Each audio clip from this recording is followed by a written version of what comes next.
مرحبا بكم في قناة انجليش ايد.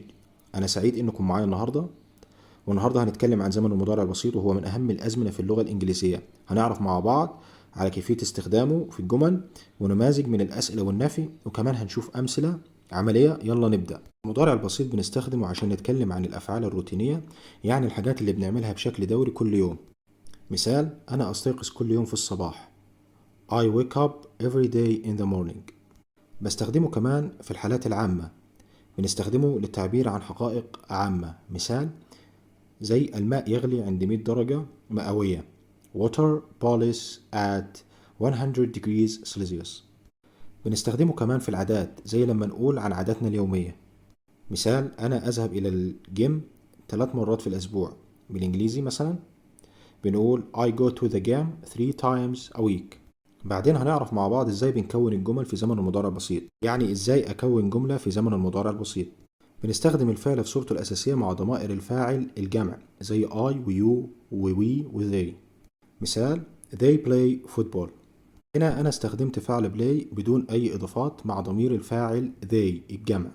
أما بنضيف للفعل s أو es مع ضمير الفاعل المفرد، زي he و she و it. مثال على كده: she plays football. هنا الفعل play أضفت له s علشان جاء مع ضمير الفاعل المفرد she.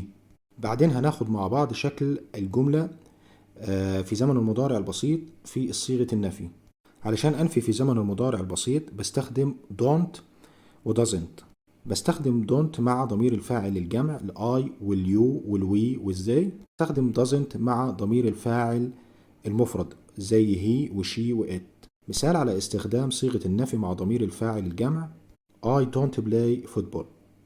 ومثال على استخدام صيغة النفي مع ضمير الفاعل المفرد: He doesn't play football. الجزئية الثالثة، وهنا هنتكلم عن تكوين السؤال في زمن المضارع البسيط. علشان نكون سؤال في زمن المضارع البسيط أنا بستخدم do و doesn't زي ما استخدمت بالظبط في حالة النفي. علشان أكون سؤال مع ضمير الفاعل I و you و we و they بستخدم do. علشان أكون سؤال مع ضمير الفاعل المفرد he و she و it بستخدم does. علشان أكون سؤال بشكل عام بجيب الفعل المساعد في أول الجملة، وبعدين بجيب الفاعل، وبعدين بجيب الفعل اللي أنا عايز أسأل عنه. مثال على تكوين السؤال مع ضمير الفاعل الجمع: Do you play football؟ استخدمت do كفعل مساعد في أول الجملة علشان ضمير الفاعل you اللي هو جمع، وبلاي الفعل جاء على طول في المصدر اللي هو الفعل اللي أنا سألت عنه. Does she play football؟ استخدمت does علشان خاطر الفاعل المفرد she، وسألت بعد كده على الفعل بتاعي بشكل عادي play. بعدين هناخد مع بعض أمثلة عامة وعملية على زمن المضارع بسيط، زي مثلا في العادات: I study English every day. أنا أدرس اللغة الإنجليزية يوميا. في الحالات العامة: Cats love to sleep. القطط تحب النوم. في الروتين اليومي: We go to school every day. نحن نذهب إلى المدرسة كل يوم. وبكده اتعلمنا النهاردة كيفية استخدام المضارع البسيط في الجمل والتعبيرات اليومية. حاولوا تطبقوا اللي اتعلمتوه في حياتكم اليومية، وشاركوا معايا في التعليقات أي أمثلة جديدة.